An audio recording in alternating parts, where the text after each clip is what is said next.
I walked through the towering glass doors of Aspen Ridge Mountain Resort snowflakes, still clinging to my casual jacket. The grand lobby sparkled with Christmas magic. A 30-foot evergreen dominated the center, draped in golden lights and crystal ornaments. Garlands of pine and holly wound around marble columns, while the scent of cinnamon and cedar filled the air. Then I heard the shouting.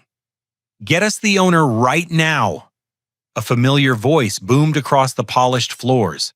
My blood turned to ice.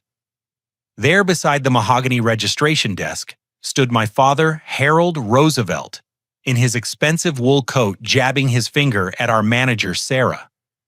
"How dare you allow such inappropriate guests in a resort of this caliber?" My mother, Margaret, snapped, her shrill tone echoing off the vaulted ceiling. They were complaining about me, their own son. And they had absolutely no idea who I was. 5 years.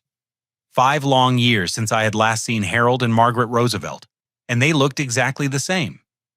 Dad still wore that self-important scowl, his silver hair perfectly styled, his posture radiating the arrogance of old money. Mom remained as sharp-tongued as ever, her designer handbag clutched like a weapon, her lips pursed in permanent disapproval. But I had changed. Everything about me had changed. 5 years ago, I weighed 290 pounds. I lived in their basement, surrounded by failed business plans and empty pizza boxes.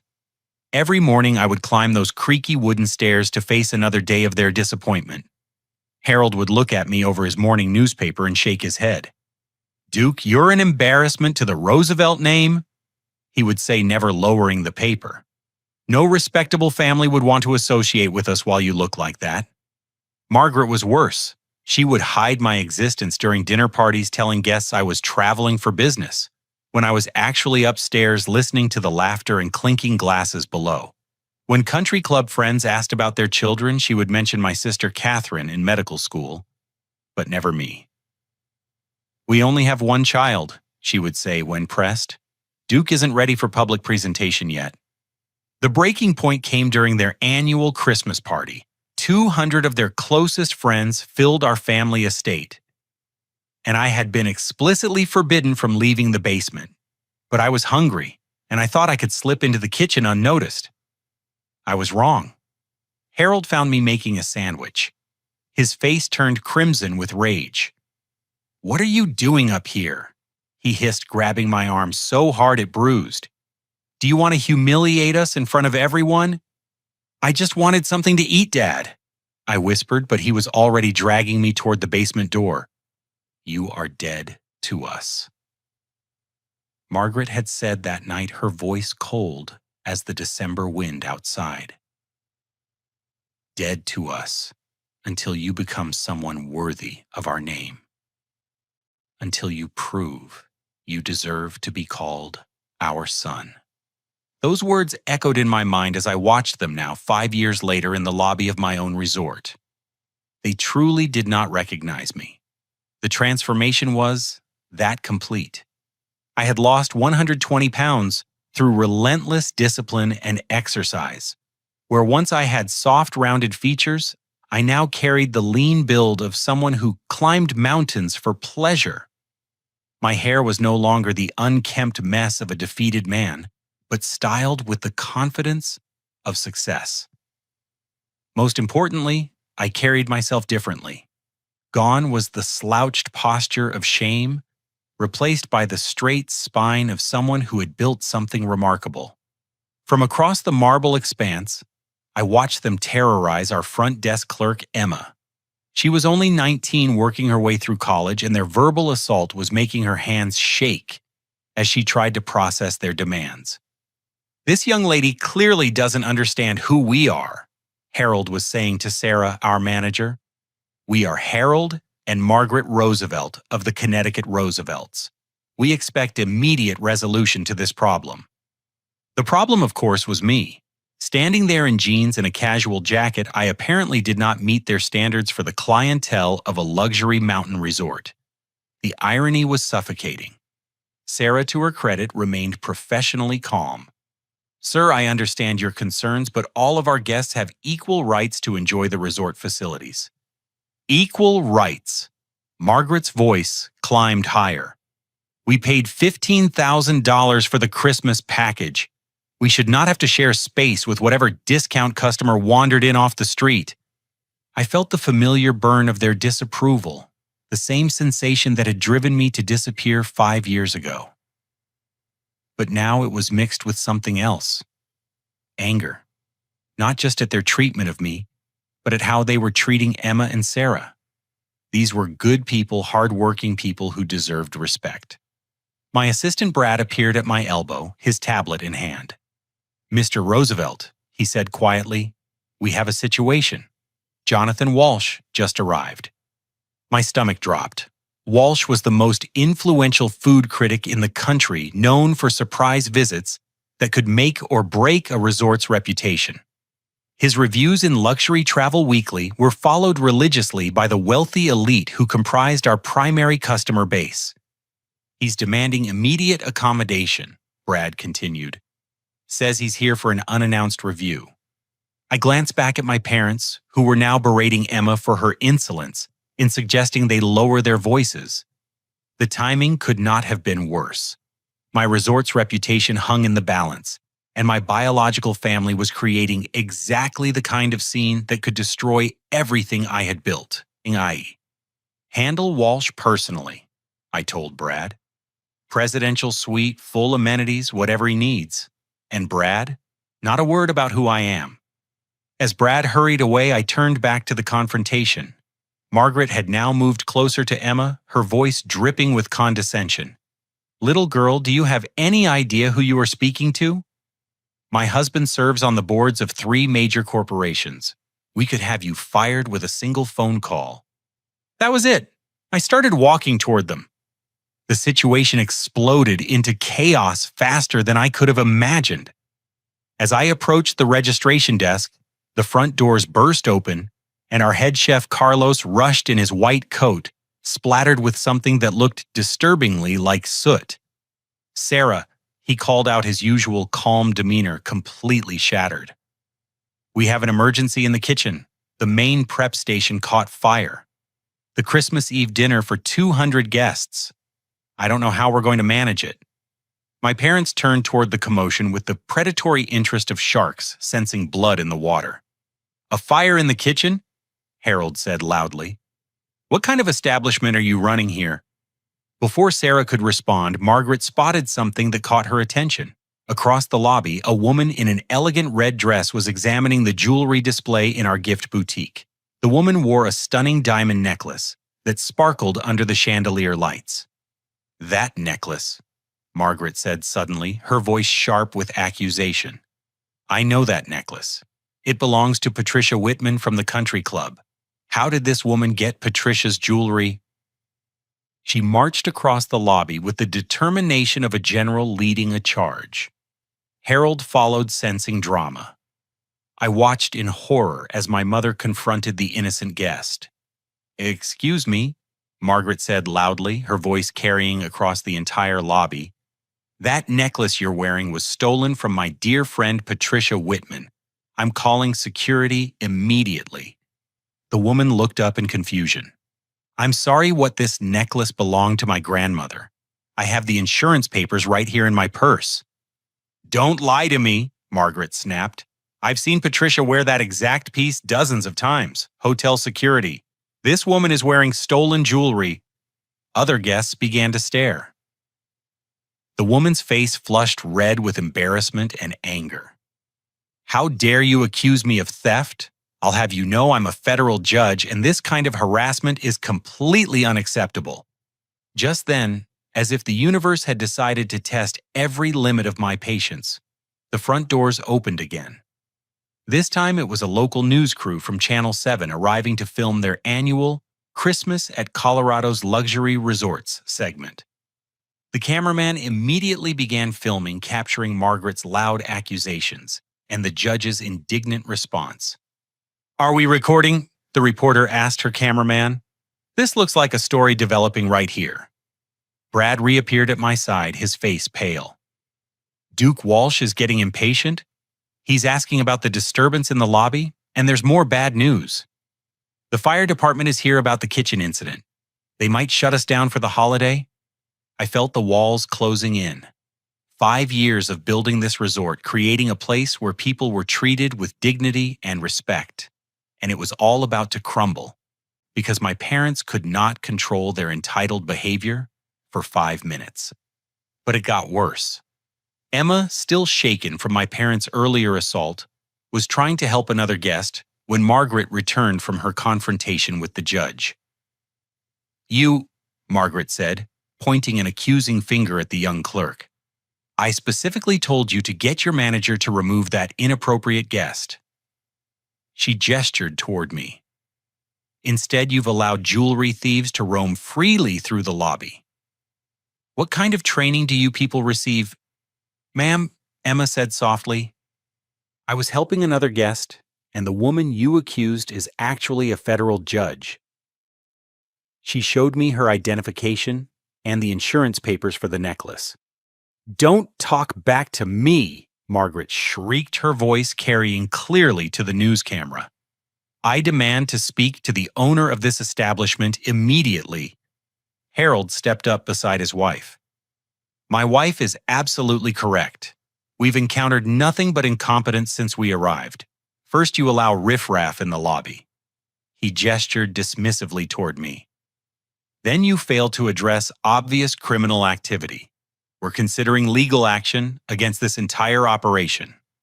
The news reporter moved closer with her microphone, sensing a developing story. "Excuse me, sir, can you elaborate on your concerns about the resort's management?" Harold puffed up like a peacock, delighted to have an audience. "Harold Roosevelt, Connecticut Roosevelts. We've been loyal customers of luxury establishments for decades, and this resort falls far short of acceptable standards. The staff is insolent, the security non-existent, and the clientele questionable at best." I watched the reporter taking notes, the camera capturing every word.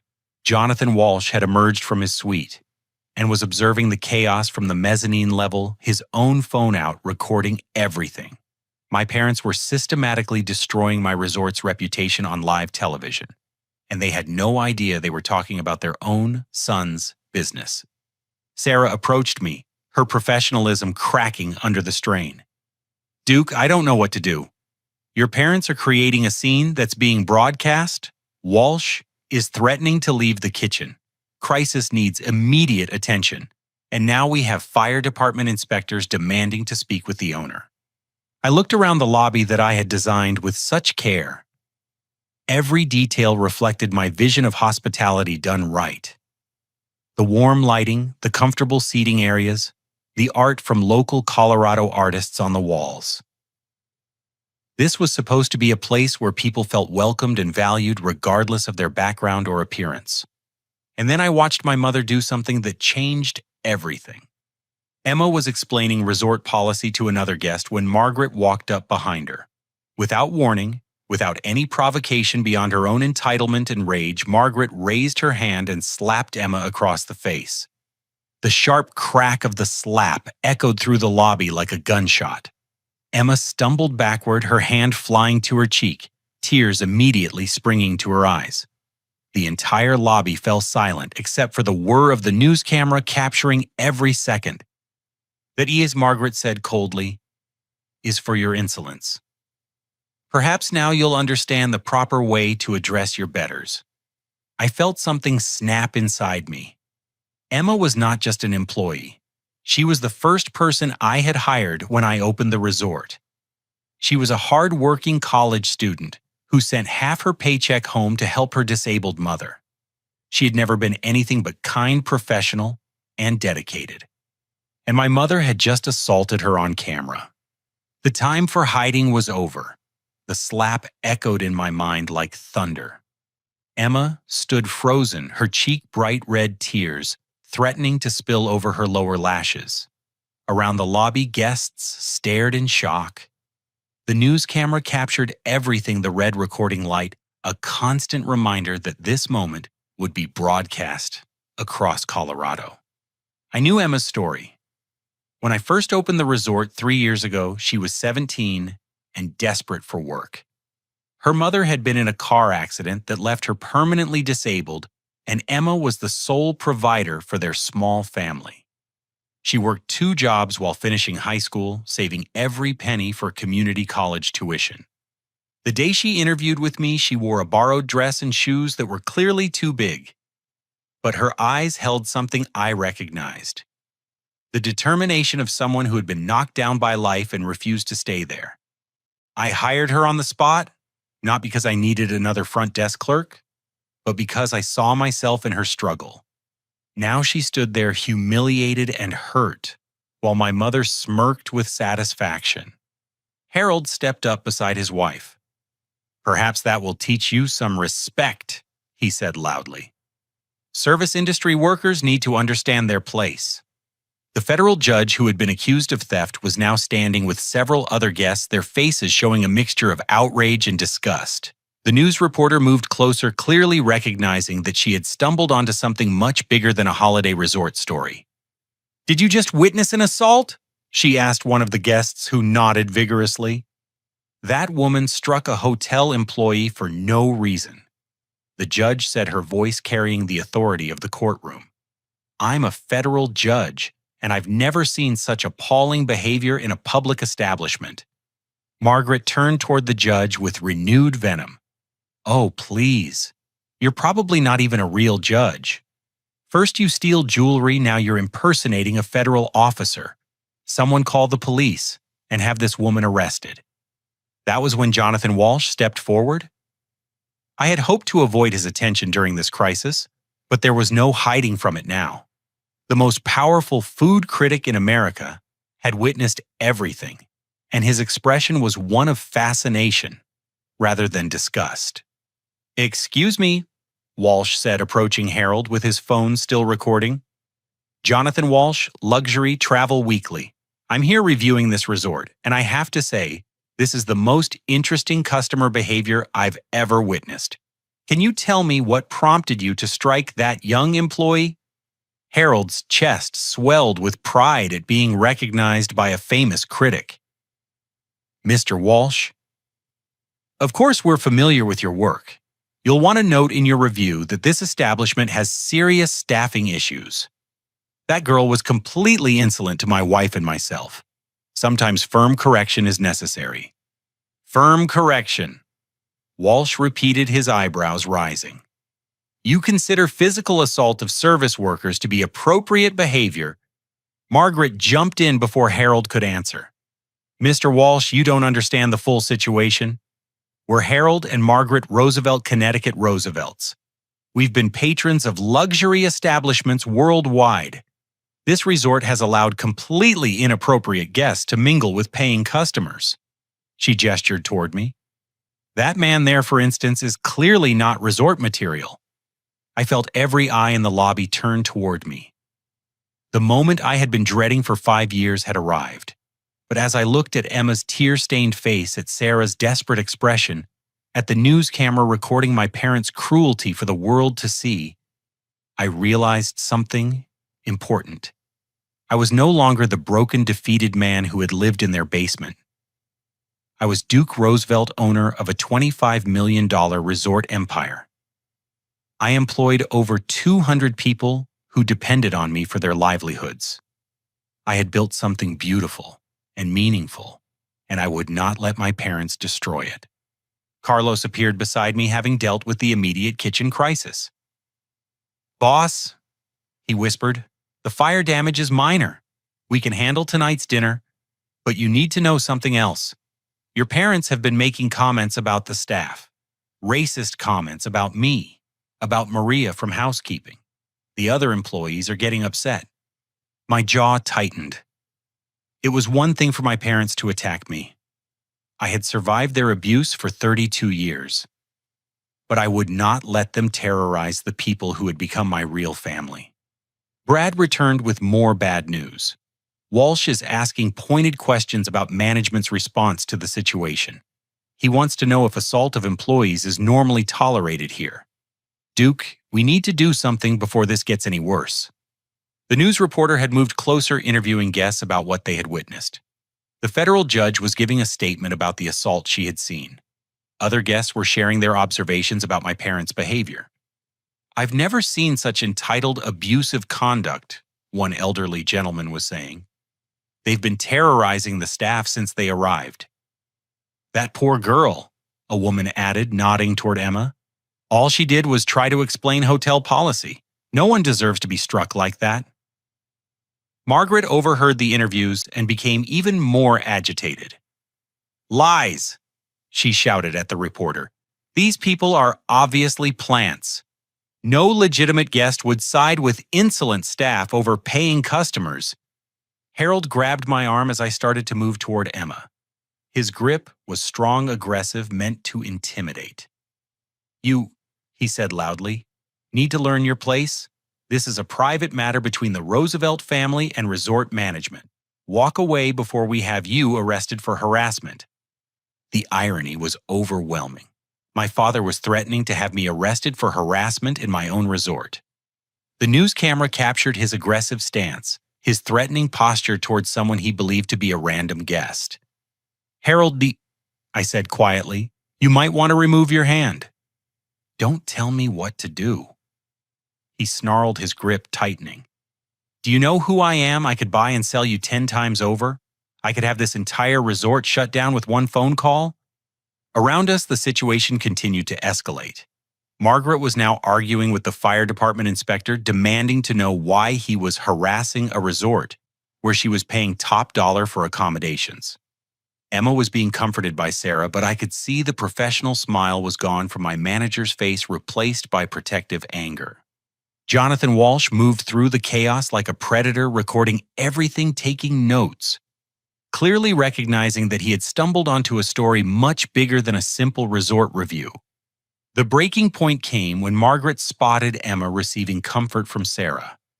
"Oh no," Margaret said, striding across the marble floor with determination. "That girl struck me. I want her arrested immediately for assaulting a guest." The lie was so brazen, so completely contrary to what everyone had witnessed, that the entire lobby fell silent. The news camera swung toward Margaret, capturing her false accusation in high definition. "Ma'am," the federal judge said firmly, "I witnessed the entire incident. You struck that young woman unprovoked. There are dozens of witnesses and video evidence." Margaret's face twisted with rage. "You're all in on it. This entire resort is running some kind of scam. Harold, call the police. Call our lawyers. Have everyone here arrested." That was when Harold made his final mistake. Still gripping my arm, he stepped closer, his voice dropping to a threatening whisper that was still loud enough for Walsh's phone to capture. "Listen carefully," he said. "My family has connections you can't imagine. Judges, politicians, business leaders. We will destroy this place, and everyone in it, unless you people learn some respect. Starting with you walking away right now." I looked into his eyes, the same eyes that had looked at me with disappointment and disgust for 32 years. The same voice that had told me I was dead to them. The same hands that had dragged me to the basement like a shameful secret. But now I saw something different in his expression. Fear. He was afraid of losing control, afraid of being challenged, afraid that his bluster and threats might not work on someone who did not know his reputation. "Harold," I said again, my voice carrying clearly across the lobby, "I'm going to ask you one more time to remove your hand. After that, I'll have security remove it for you." He laughed, the sound harsh and mocking. "Security. You think resort security is going to choose you over the Roosevelt family? We own places like this. We own people like you." The news reporter moved closer, sensing the climax of the story. Walsh had stopped taking notes and was now filming everything directly. Around the lobby, guests and staff formed a loose circle, everyone understanding that something significant was happening. Emma wiped her eyes and stepped forward, her voice stronger than I expected. "Sir," she said to Harold, "please let him go. He's just trying to help." Margaret whirled around. Did I give you permission to speak after assaulting me? You have the nerve to interfere in private conversations. The lie was too much.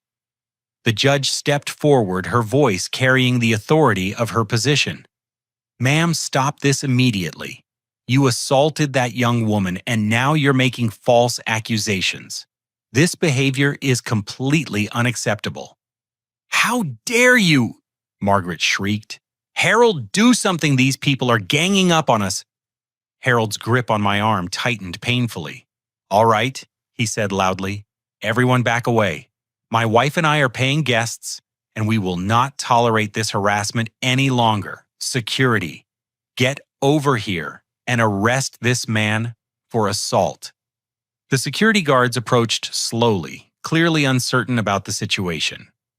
They knew me, of course, but my parents were demanding action with such authority that confusion was natural. Officers, Harold said, arrest this man immediately for assault and harassment of hotel guests. We are Harold and Margaret Roosevelt, and we demand immediate action. I looked at Emma's red cheek, at Sarah's worried face, at the news camera capturing everything, at Jonathan Walsh recording what would likely become a viral video. My parents stood there in their expensive clothes, radiating the same entitled arrogance that had made my childhood a nightmare, demanding that I be arrested in my own resort. The moment had come. After 5 years of hiding, 5 years of building a new life, 5 years of being dead to the people who gave me birth, it was time for the truth. I gently removed Harold's hand from my arm, my movement calm but firm. The security guards stopped their approach, recognizing something in my posture that suggested this situation was more complex than it appeared. Sarah, I said clearly, my voice carrying across the marble lobby, would you please bring me the resort ownership documents from the safe? Sarah's eyes widened with understanding, but she moved quickly toward the manager's office. The lobby fell silent except for the soft Christmas music still playing from hidden speakers. Jonathan Walsh lowered his phone slightly, his journalist instincts telling him something major was about to happen. The news reporter moved closer with her cameraman, sensing the climax of whatever story was unfolding. What documents? Harold demanded. What kind of stalling tactic is this security? I told you to arrest this man. Just wait, I said softly. You demanded to speak to the owner. You're about to get your wish. Margaret's eyes narrowed suspiciously. What are you talking about? Stop playing games. We want the owner of this resort here immediately to address the completely unacceptable service we've received. Emma stood beside me, her hand still pressed to her reddened cheek, watching with confusion. Carlos had emerged from the kitchen along with several other staff members who had heard about the confrontation. The entire resort seemed to hold its breath. Sarah returned with a leather portfolio, her hands trembling slightly as she handed it to me. Here are the documents you requested, Mr. Roosevelt. The title hung in the air like a bell that had been rung. Mr. Roosevelt. Harold and Margaret both froze, their expressions shifting from confusion to a slow, dawning recognition. Mr. Roosevelt, Margaret repeated slowly. But that's our name. I opened the portfolio and removed the certificate of ownership, the business license, the property deed, all bearing the same name, Duke Roosevelt, owner and CEO, Aspen Ridge Mountain Resort. Mom, I said quietly, the word feeling strange after 5 years of silence. Dad, I am the owner you demanded to see. The silence stretched like a held breath. Harold's face went through a series of expressions. Confusion, disbelief, recognition, shock. Margaret's mouth opened and closed without sound, like a fish gasping for air. That's impossible, Harold finally whispered. You were dead to you, I finished? Yes, I remember. December 23rd, 2019. You told me I was dead to you until I became someone worthy of the Roosevelt name. The news camera captured everything. Walsh had his phone recording again, clearly understanding he was witnessing something extraordinary. Around the lobby, guests and staff watched in fascination as the family drama unfolded. Margaret found her voice first. Duke, But you look so different. You're so thin and successful. How did you build all this? I gestured around the lobby, taking in the marble floors, the crystal chandeliers, the stunning Christmas decorations. Hard work, determination, and most importantly, learning to treat people with dignity and respect. Harold was still staring, trying to reconcile the son he remembered with the man standing before him. But the business plans you showed us were all failures. The restaurant idea, the consulting firm, the online ventures, they all lost money. They did, I agreed. Every one of them taught me something valuable. The restaurant failure taught me about customer service. The consulting disaster showed me the importance of market research. The online ventures revealed the power of authentic relationships. I walked slowly across the lobby toward them, my employees instinctively moving to flank me in a show of support. But mostly they taught me what kind of leader I never wanted to become. I learned that success built on the backs of broken people isn't success at all. Margaret's shock was giving way to calculation. I could see her mind working, trying to figure out how to spin this revelation to her advantage. "We always believed in you," she said suddenly, her voice taking on a warm, motherly tone that I had rarely heard growing up. "We knew you had potential. The tough love was just motivation to help you reach your true capabilities." The lie was so brazen that several people in the lobby actually gasped. Emma stepped forward, her young face showing more courage than I had seen from adults twice her age. "Ma'am Ance," she said firmly, "just a few minutes ago you said he was inappropriate for this resort. You demanded he be removed." Margaret's face hardened. "You were struck for insolence once already, young lady. Don't make the same mistake twice." That was when Jonathan Walsh spoke up. "Actually, I have the entire conversation recorded. Would you like me to play it back, because I distinctly heard you say that your son was clearly not resort material and demanding his removal?" Harold stepped forward, trying to regain control of the situation. "Mr. Walsh, you have to understand. We haven't seen Duke in 5 years. We didn't recognize him immediately. The shock of discovering our son owns this magnificent resort is overwhelming. Overwhelming enough to assault his employees," the federal judge interjected, "because I witnessed you strike that young woman for no reason other than your own entitlement." The circle was tightening around them.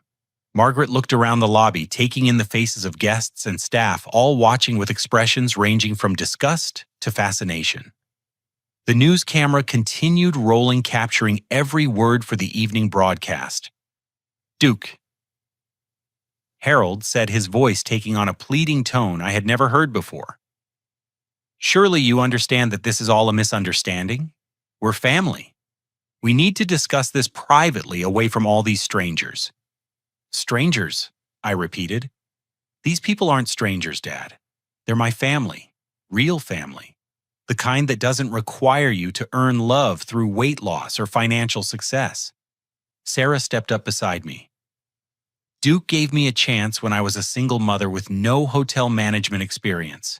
He paid for my training, promoted me based on merit, and treats every employee like family." Carlos joined her. "When my daughter needed surgery last year, Duke paid the medical bills without being asked. No loan, no payback required. He just said family takes care of family." Emma, despite her red cheek and obvious emotional distress, found her voice again. "He put me through college. Full tuition books, even helped my mother with her medical expenses. All while telling me I earned it through hard work." One by one, my employees began sharing their stories. The busboy whose immigration papers Duke had helped expedite, the housekeeper whose son Duke mentored through high school, the maintenance worker whose gambling addiction Duke had helped him overcome by paying for counseling. With each story, Margaret and Harold looked more uncomfortable. This was not the narrative they wanted to construct. "That's all very nice," Margaret said tersely, "but we're talking about family obligations here. Duke, you disappeared without a word. We had no idea where you were or if you were even alive. We deserved better than abandonment. The accusation hung in the air like smoke. Around the lobby, I could feel people holding their breath, waiting to see how I would respond to being blamed for my own exile. "You're right," I said quietly. "You did deserve better. You deserved a son who could handle your disappointment with grace. A son who could absorb your criticism without letting it destroy him. A son strong enough to earn your conditional love." Margaret's face brightened, thinking she had won the point. "But I was never going to be that son," I continued. "So I became something else. I became the kind of man who builds businesses that lift people up instead of tearing them down. The kind of leader who protects his employees instead of exploiting them. The kind of person who gives loyalty to those who earn it through character, not genetics." Harold's expression was darkening. "Are you suggesting we were bad parents?" "I'm not suggesting anything, Dad. I'm stating facts. You made your love conditional on my meeting your standards. When I failed to meet them, you withdrew that love. It was your right as parents, and it was my responsibility to deal with the consequences." The news reporter moved closer with her microphone. "Mr. Roosevelt, can you elaborate on what you mean by conditional love?" Margaret stepped between us. "This is a private family matter. Turn off that camera immediately." "Actually," Walsh interjected, "this is a public establishment, and your behavior has been quite public as well. The question of how resort ownership handles family drama is certainly relevant to my review." I looked at the camera, then at my parents, then at the employees who had become my chosen family. The moment felt like standing at the edge of a cliff, knowing that once you jump, there's no going back. "The kind of love I grew up with came with a price tag," I said to the reporter. "Lose weight and we'll be proud of you. Make money and we'll introduce you to our friends. Be successful and you can be our son. But if you're struggling, if you're overweight, if your business plans fail, then you're an embarrassment. You're dead to us." Emma moved to stand directly beside me, her loyalty clear, despite having been assaulted by my mother minutes earlier. Sarah flanked my other side. Carlos and the other employees formed a supportive circle. "These people," I continued, "love me when I'm having a bad day. They celebrate my successes and support me through failures. They judge me by my character, not my bank account. That's the difference between family you're born into and family you choose." Margaret's composure finally cracked completely. "How dare you lecture us about family? We provided for you. We gave you every advantage. Private schools, college, tuition, a home to live in. You gave me everything except what I actually needed," I replied. "Acceptance, unconditional love. The security of knowing that my worth as a person wasn't dependent on meeting your expectations." Harold stepped forward aggressively. "So this is revenge. You build this empire just to humiliate us in public." "No, Dad. I built this empire because you taught me I had to earn love. So I learned to earn love from people who actually know how to give it." The moment crystallized around us. The Christmas music continued playing softly. The lobby lights cast warm glows on marble and crystal. The news camera rolled silently. And in the center of it all, a family confronted 5 years of silence and pain. Margaret looked around the lobby one more time, taking in the faces watching us. The camera recording everything, the employees standing loyally beside me. When she spoke again, her voice carried a tone I recognized from childhood, the cold calculation that preceded her most devastating attacks. "Well," she said, "I suppose this explains the quality of service we've received. When the owner associates with working-class employees as equals, standards inevitably suffer." The insult hit its target. Around me, I felt my employees stiffen with anger and hurt. These were good people, hard-working people who had poured their hearts into making this resort successful. They had become my real family, and my mother had just dismissed them as beneath her notice. Emma stepped forward, her young voice clear and strong. "Ma'am, with respect, I've worked in hospitality for 3 years, and I've never encountered guests who treated staff the way you have today."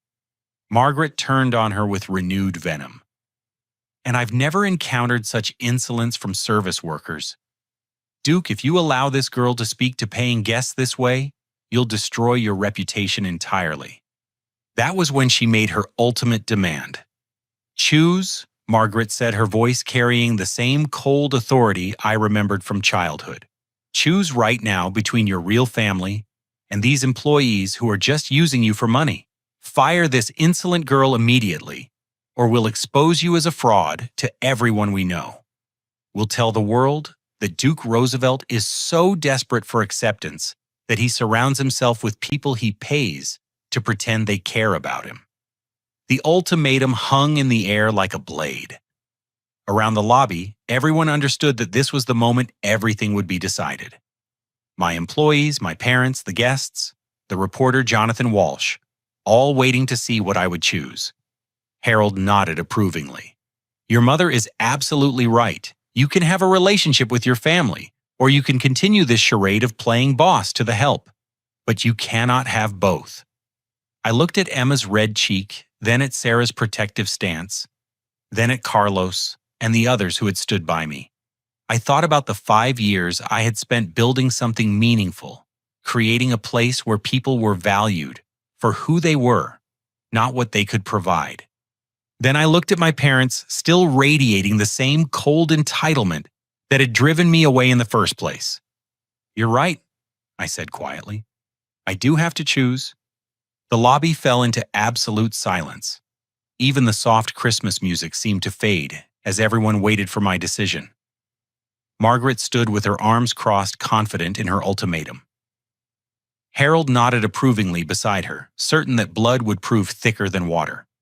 But I was looking at Emma, remembering the day she first walked into my office for her interview.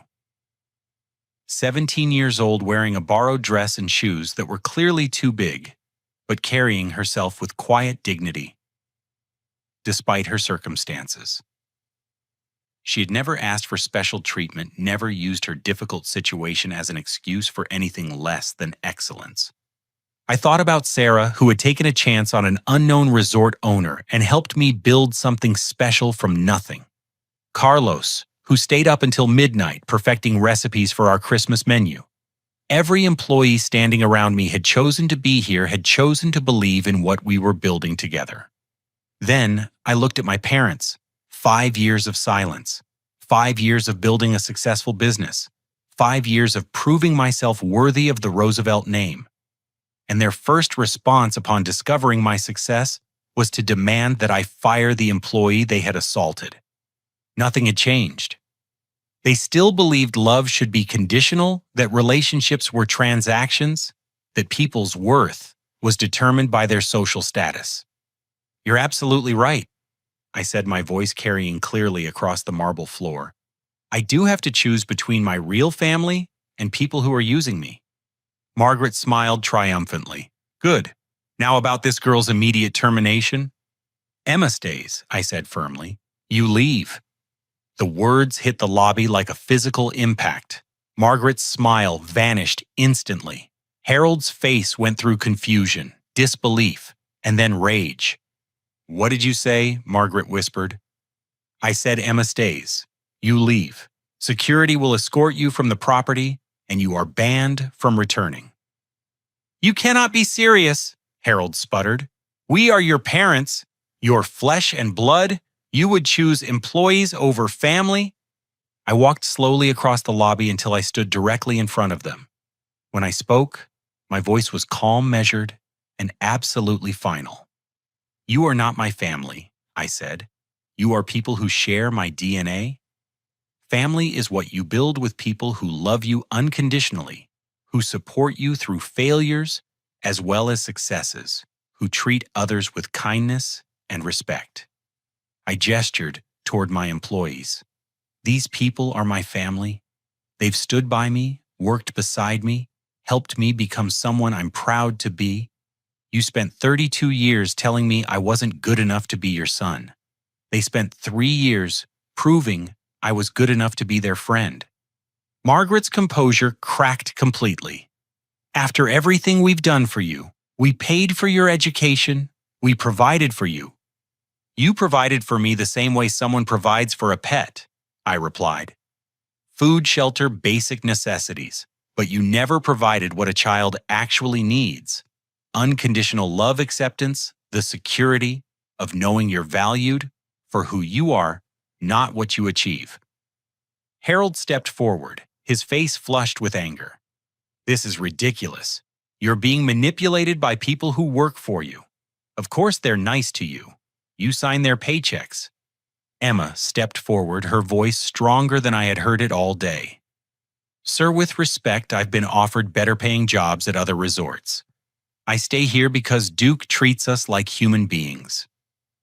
Because he cares about our families, our dreams, our futures. Not because of money. The day Emma interviewed here, I said to my parents, she was supporting her disabled mother on part-time minimum wage jobs while finishing high school. I could have hired someone with more experience, someone who didn't need help with college tuition or family medical bills. But Emma had something no amount of experience can teach: character. Sarah joined us. When I was hired as manager, I was a single mother with no formal hotel training.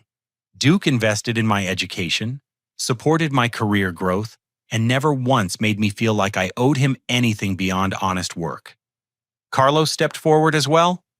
My daughter needed surgery that insurance wouldn't cover. Duke paid the bills and told me the only payment he wanted was for me to be the best father I could be. One by one, my employees shared their stories. Not just of financial help, but of respect, dignity, opportunities for growth. They painted a picture of a workplace built on mutual support and genuine care. Margaret listened with growing fury. This is exactly what I'm talking about. You're so desperate for approval that you're buying friendship with these people, Andres. No, Jonathan Walsh interjected, his phone still recording. He's building loyalty through leadership. There's a difference. Walsh approached me with professional interest. Mr. Roosevelt, I came here to review your resort, but I've stumbled onto something much more interesting. Can you tell me about your management philosophy? Before I could answer, Harold erupted. Management philosophy? He's destroying the family reputation? Duke, if you don't reconsider this decision immediately, we'll make sure everyone knows what kind of operation you're really running here. Please do, I said calmly. Tell everyone that Aspen Ridge Resort is the kind of place where employees are treated with respect, where guests who assault staff are removed regardless of how much money they've paid, and where the owner chooses character over profit. The federal judge, who had been watching everything with professional interest, spoke up. For what it's worth, I've been a guest at dozens of luxury resorts, and I've never seen an owner who was more involved in protecting his staff. Your son's response to this situation shows exceptional leadership. Margaret whirled on the judge. Nobody asked for your opinion. This is a family matter. Actually, the news reporter interjected, when you assaulted a hotel employee on camera, it became a matter of public interest. We'll be leading tonight's broadcast with this story. You can't broadcast private family conversations, Harold demanded. Walsh lowered his phone and smiled. Actually, everything that happened in this lobby is fair game. Public establishment, public behavior, public consequences. And I have to say, this is going to make a fascinating addition to my resort review. Margaret looked around the lobby wildly, taking in the faces of guests who had witnessed everything, the news camera that had captured her assault on Emma, the employees standing firmly beside me, the reporters who were documenting every word. This is all wrong, she said, her voice taking on a desperate edge. Duke, you're making a terrible mistake. These people don't really care about you. When the money runs out, they'll abandon you. But we're family. We'll always be family. You're right about one thing, I said quietly. When this resort fails, when my money runs out, when I'm no longer successful, some of these people might leave. But they'll leave with dignity, with gratitude for the time we shared, and with respect for what we built together. I paused, looking directly into her eyes. But you've already proven that your love disappears the moment I fail to meet your standards. 5 years ago, when I was struggling, you told me I was dead to you. These people stand beside me during struggles, celebrate with me during successes, and treat me like family regardless of my achievements. Emma stepped closer to me, her loyalty clear, despite the red mark still visible on her cheek. Duke has never made any of us feel like we have to earn his respect. He gives it freely and expects the same in return. That's exactly the problem, Margaret shrieked. Respect should be earned. These people work for you. They should know their place. The words hung in the air like poison. Around the lobby, I could see guests and staff reacting with shock and disgust. The news camera captured Margaret's outburst in high definition. Harold tried to recover the situation. What my wife means is that there should be appropriate professional boundaries between management and staff. No, I said firmly. What she means is exactly what she said. She believes that people should know their place, that respect is something that flows only upward from lower status to higher status, that money and social position determine human worth. I walked back toward my parents, my voice remaining calm despite the anger building inside me. That's the lesson you taught me growing up. Know your place. Earn respect through achievement. Love is conditional on meeting expectations. I learned those lessons well. Good, Margaret said. Then act like it, fire this insolent girl, and remember your obligations to family. I did learn those lessons, I continued. And then I learned something else. I learned that the kind of people worth knowing don't need to be reminded of their place because they treat everyone with dignity. I learned that respect freely given creates loyalty that can't be purchased. And I learned that unconditional love exists, but only when you stop trying to extract it from people who don't know how to give it. The final pieces clicked into place. I understood now why this confrontation had to happen, why my parents had to appear in my lobby on Christmas Eve, why they had to assault my employee on camera in front of reporters and guests. This isn't about Emma, I realized aloud. This isn't even about me. This is about power. You can't stand that I built something successful without your approval, that I've surrounded myself with people who value character over status, that I've created a life where your opinions don't matter. Harold's face darkened. Your opinions don't matter either. You think these employees would choose you over their own interests if it came down to it? You think this girl would risk her job to defend you? Before I could respond, Emma stepped forward. Actually, sir, I would. Duke has been like family to me for 3 years. Real family. The kind that doesn't disappear when things get difficult. So would I, Sarah added. And me, Carlos said firmly. One by one, my employees voiced their support. Not because they had to, not because their jobs depended on it, but because they chose to. Because we had built something together based on mutual respect and genuine care. Margaret looked around the lobby one final time, her face cycling through rage, disbelief, and something that might have been grief. Fine, she said coldly. If this is your choice, then live with the consequences. But don't come crawling back to us when these people show their true colors. Don't expect forgiveness when you realize what you've given up. I won't, I said simply, because I'm not giving anything up. I'm choosing what I want to keep. Harold shook his head sadly. You've changed, Duke. Success has made you cruel. The son we raised would never abandon his family for strangers. You're right, I agreed. The son you raised was so desperate for your approval that he would have sacrificed his principles, his employees, and his integrity to earn a few moments of conditional love. That man died in your basement 5 years ago. I'm someone else now. Margaret made one final attempt. Duke, please. We can work this out privately. Family forgives family. We just need to discuss reasonable boundaries for your relationship with employees." "The boundary is simple," I replied. "Anyone who mistreats my staff is no longer welcome here. Anyone who demands that I choose between family loyalty and basic human decency will find that I choose decency every time. And anyone who thinks love should be conditional on meeting their expectations will discover that I no longer accept those conditions." The lobby fell silent except for the gentle Christmas music that had played throughout the entire confrontation.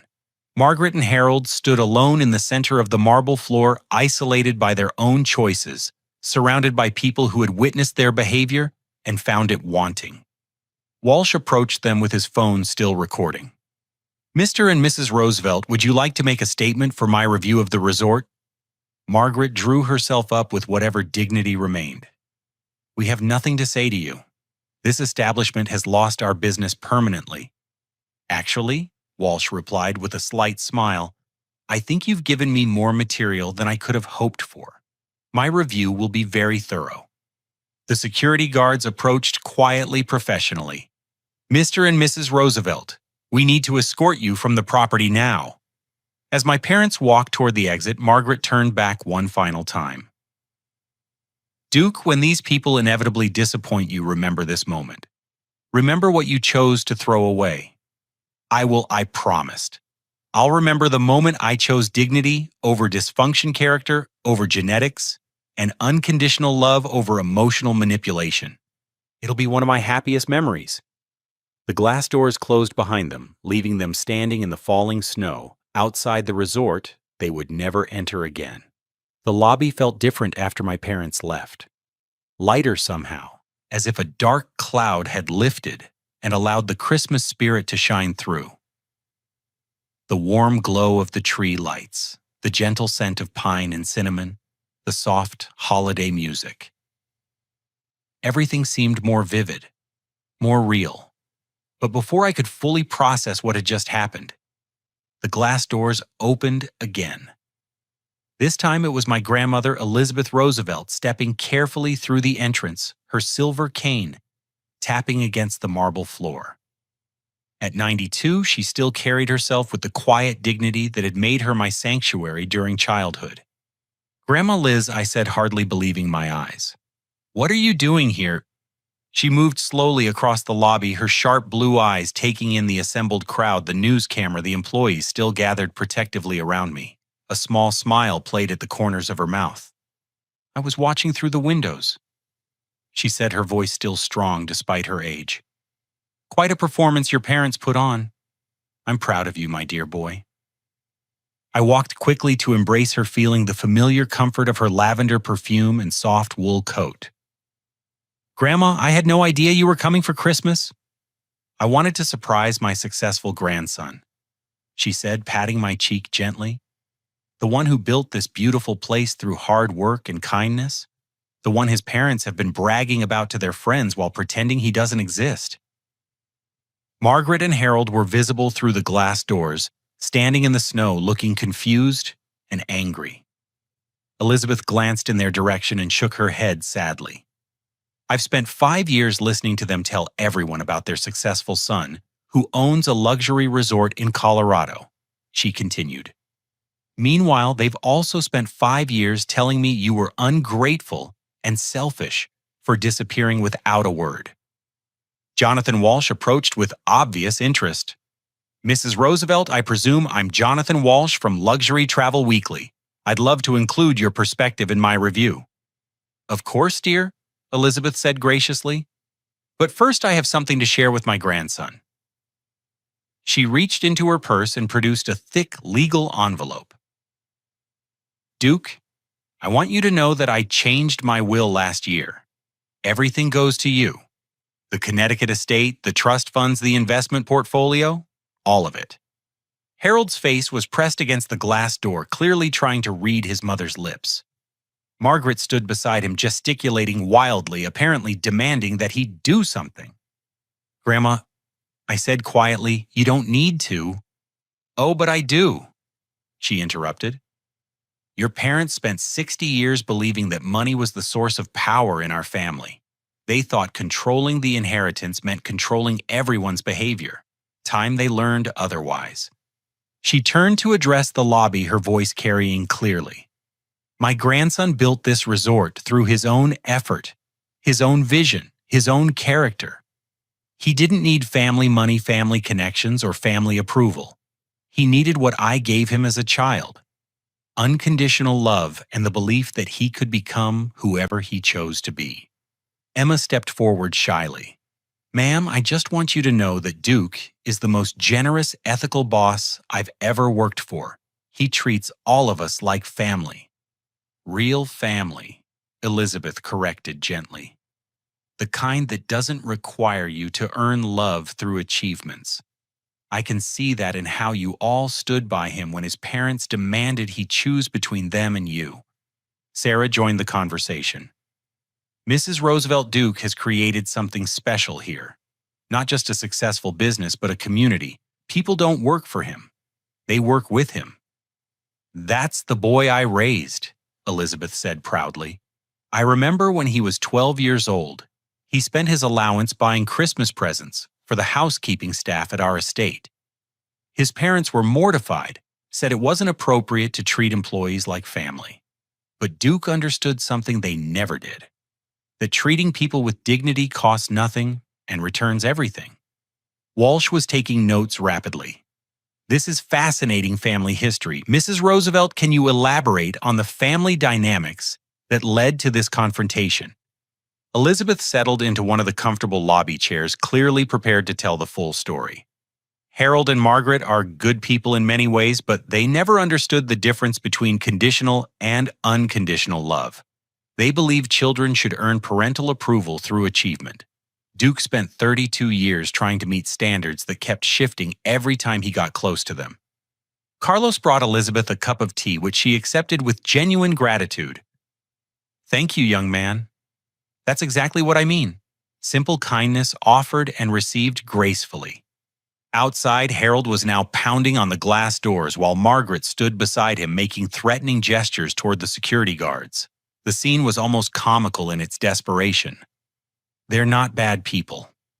Elizabeth continued watching her son's tantrum. But they confused power with love, control with care. When Duke was struggling with his weight and his failed business ventures, they saw only their own embarrassment instead of their son's pain.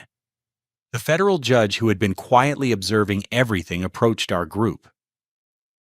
Mrs. Roosevelt, I have to say your grandson's handling of this situation has been exemplary. In 30 years on the federal bench, I've rarely seen such grace under pressure. He learned early that dignity can't be taken away unless you surrender it, Elizabeth replied.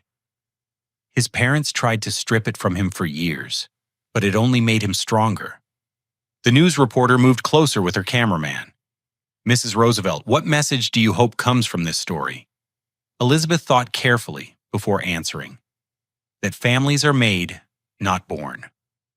That love given freely grows stronger than love demanded through guilt or obligation. And that sometimes the bravest thing you can do is walk away from people who make your love conditional on meeting their expectations. Walsh closed his notebook and slipped it into his jacket pocket. Mr. Roosevelt, I came here to review your resort's amenities and service. Instead, I've witnessed something extraordinary, a masterclass in leadership integrity and the true meaning of hospitality. The review is always going to write itself, I replied.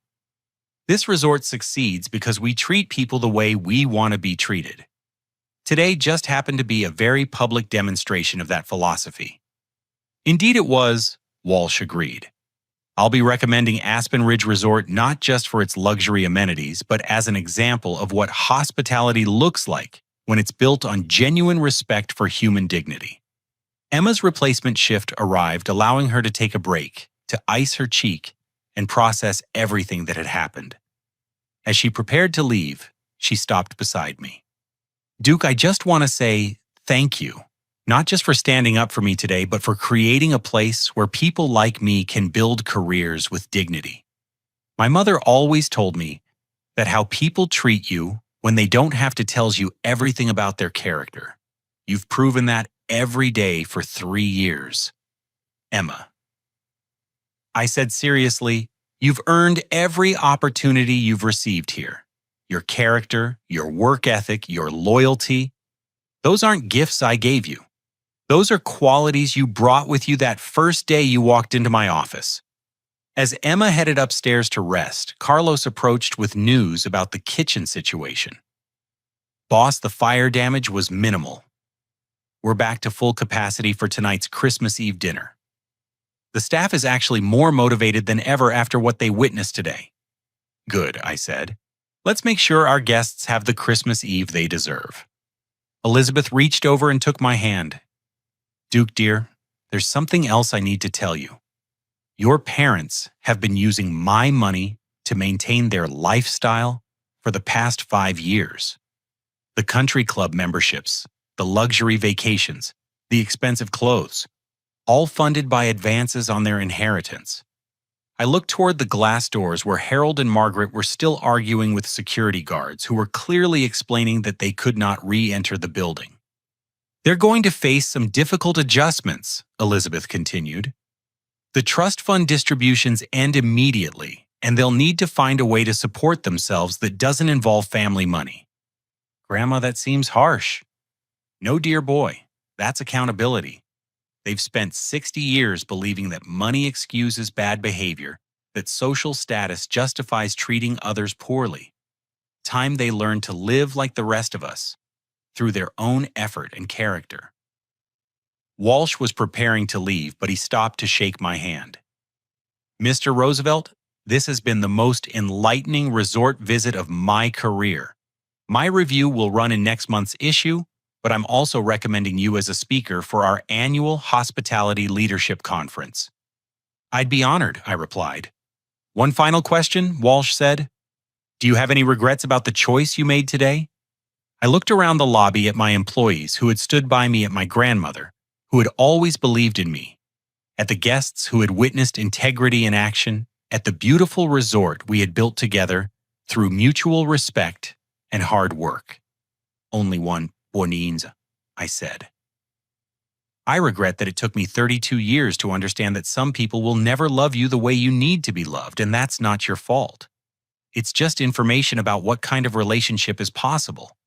Elizabeth squeezed my hand approvingly.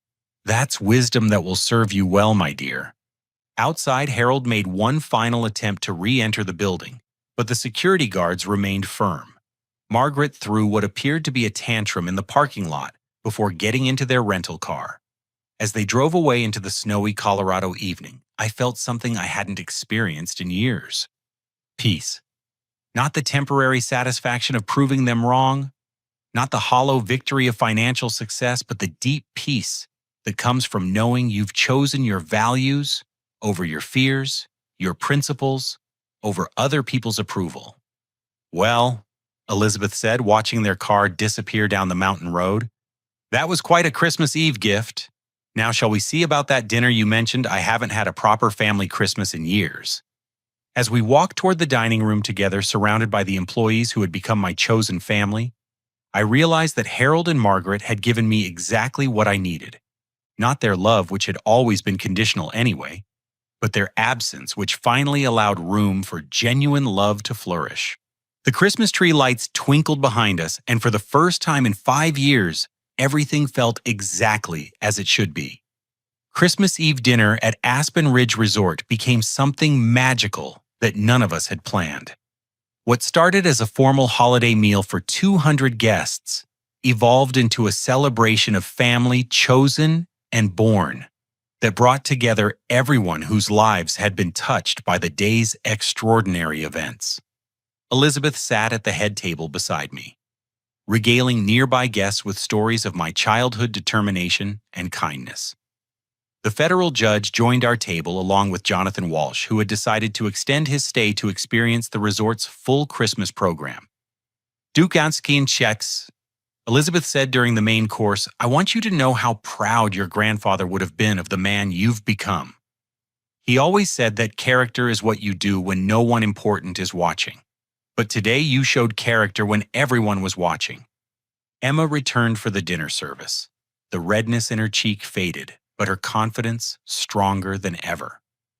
She moved through the dining room with new authority, her experience of being defended by her boss having given her a deeper understanding of her own worth. "Mrs. Roosevelt," she said as she checked on our table, "Duke saved my life when he hired me. Not financially, though that certainly helped, but he saved who I was as a person. He taught me that respect isn't something you have to earn through subservience. It's something good people give freely." "That's exactly right, dear," Elizabeth replied. "Real leaders don't demand respect. They inspire it." Carlos emerged from the kitchen to personally present the evening's special dessert, a chocolate soufflé that he had been perfecting for weeks. "Boss," he said with a wide grin, "this one's dedicated to standing up for family, all kinds of family." The news crew had been invited to stay for dinner, and their story was already being picked up by national networks. The reporter approached our table during coffee service. "Mr. Roosevelt, we've been getting calls from other news outlets wanting to follow up on this story. You've become something of a symbol for workplace dignity and chosen family. How does that feel? I thought carefully before answering. "I hope people understand that what happened today wasn't about rejecting family or blood relationships. It was about refusing to accept that love should be conditional on meeting other people's expectations. Some families are born, some are made. And the strongest families are built on mutual respect and unconditional support."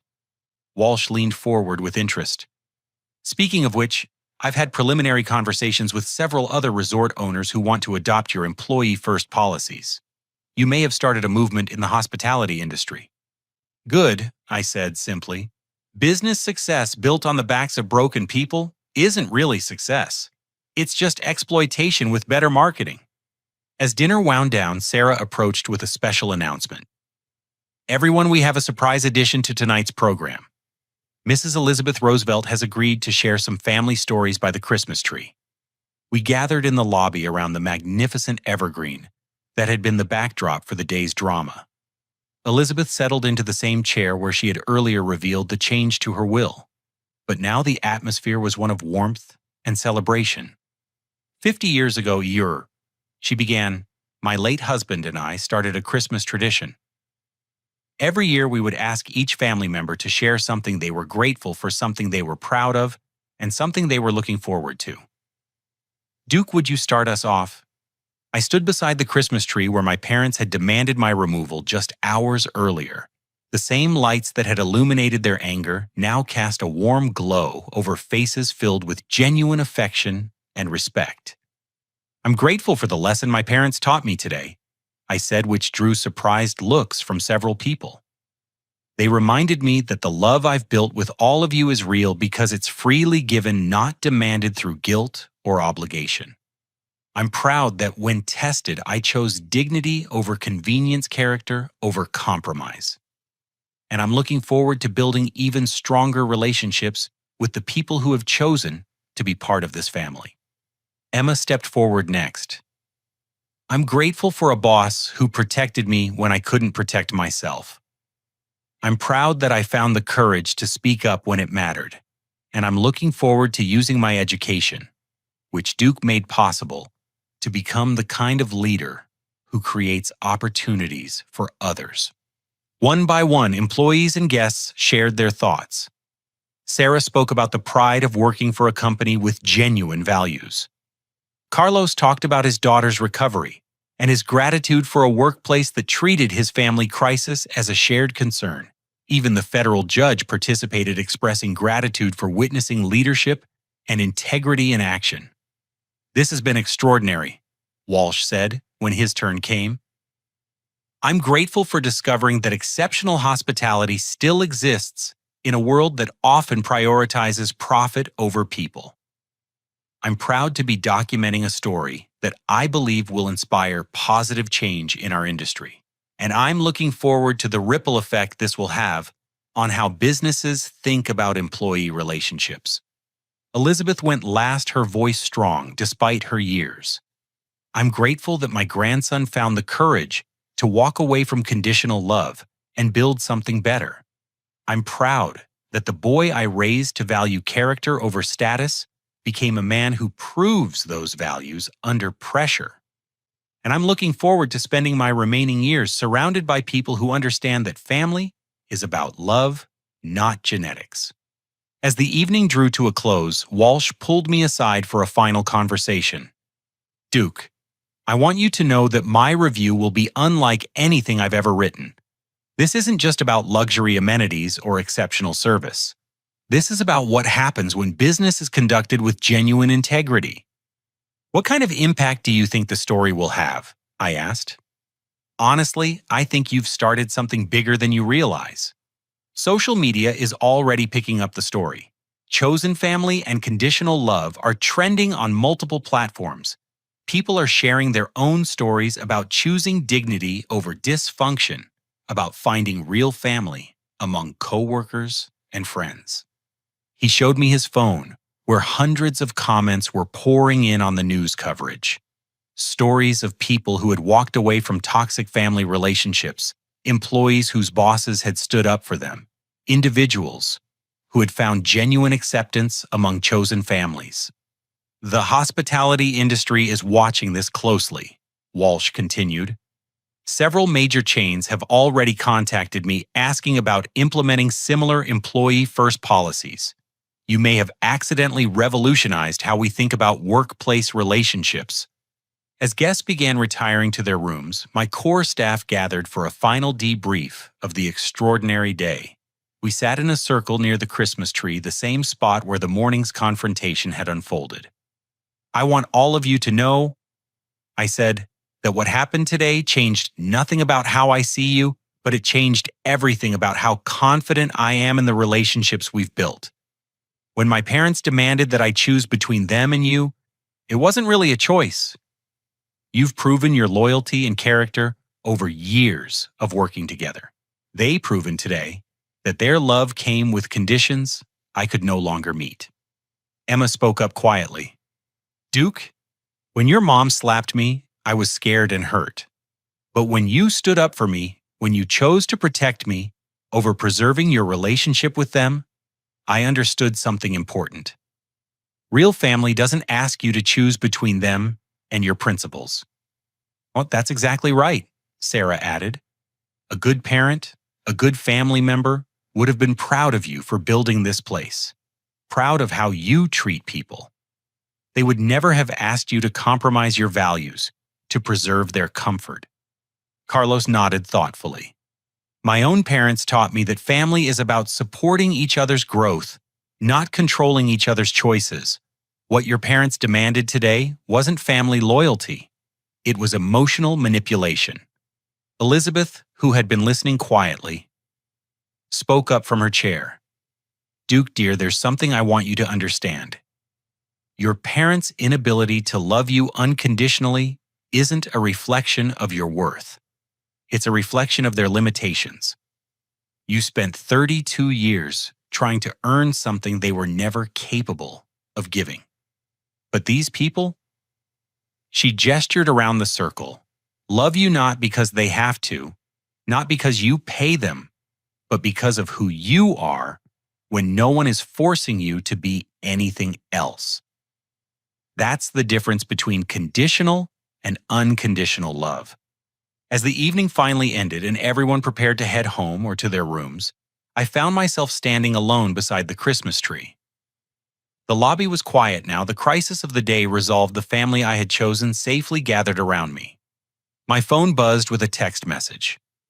For a moment, I wondered if it might be from Harold or Margaret, some attempt at reconciliation or further manipulation.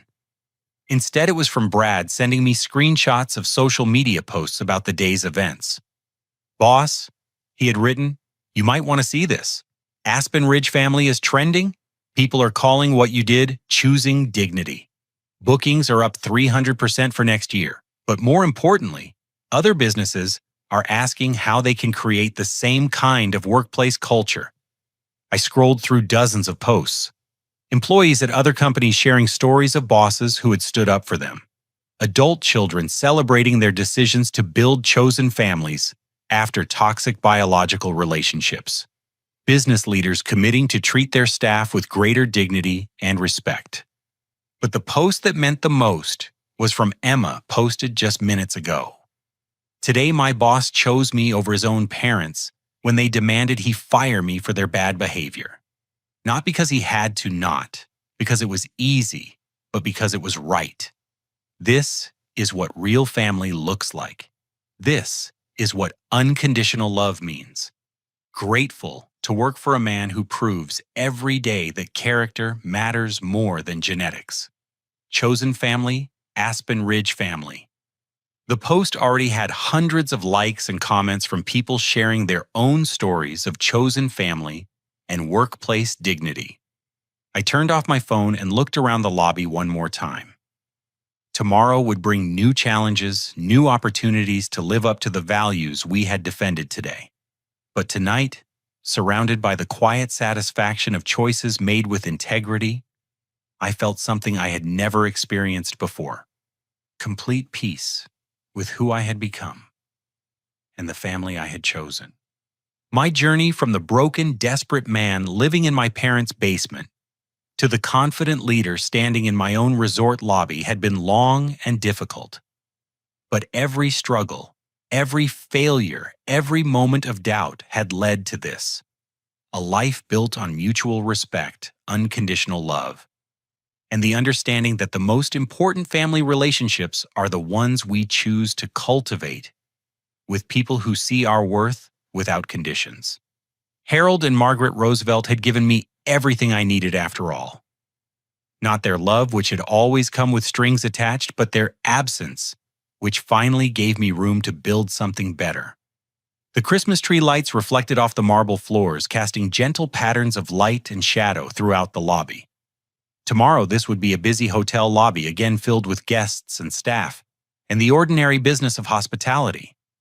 But tonight, it was something more, a place where family had been redefined, where love had been chosen over obligation, where character had triumphed over convenience. I walked slowly toward the elevator, knowing that upstairs Elizabeth was settling into the guest suite we had prepared for her extended stay, knowing that Emma was probably calling her mother to share the day's extraordinary events, knowing that Sarah and Carlos and all the others who had stood by me were resting peacefully secure in the knowledge that their loyalty had been recognized and protected. But mostly I was thinking about the lesson that had taken me 37 years to learn that the people who are meant to be in your life will love you not in spite of your flaws, but as a complete person, worthy of respect and affection. And the people who make their love conditional on your meeting their expectations are giving you valuable information about the kind of relationship that's actually possible. Some families are born, some are made. The strongest families are built by people who choose each other every day, not because they have to, but because they want to. As I settled into my own suite high above the lobby where it all happened, I felt gratitude for the unexpected gift my parents had given me. Not reconciliation, which would have required them to change in ways they were unwilling or unable to change, but clarity, absolute perfect clarity about who belonged in my life and who had chosen to forfeit their place through their own actions. The snow continued falling outside my window, blanketing the Colorado mountains in pristine white. Below the resort slept peacefully home to guests and staff who understood that real luxury isn't about money or status, but about being treated with dignity by people who recognize your inherent worth. Tomorrow would bring new opportunities to live these values, new chances to prove that business success and human decency aren't mutually exclusive. But tonight, Christmas Eve at Aspen Ridge Resort was perfect exactly as it was. Family had been chosen, love had been defined, character had been tested and proven. And for the first time in my life, I was exactly where and with whom I belonged. Have you ever had to choose between family loyalty and your principles? What did you learn about the difference between conditional and unconditional love? Share your thoughts in the comments below. I'd love to hear about the moments that taught you what real family means. If this story resonated with you, please hit the like button to help others find it. Don't forget to subscribe for more stories about choosing dignity over convenience and building the life you deserve. And please share this with someone who might need to hear that it's okay to walk away from relationships that require you to compromise your values. Thank you for taking this journey with me, and remember, the family that chooses you is often stronger than the family you're born into. May you find the courage to build relationships based on mutual respect and unconditional love. Wishing you and your chosen family a Christmas filled with genuine connection and the peace that comes from being valued for exactly who you are.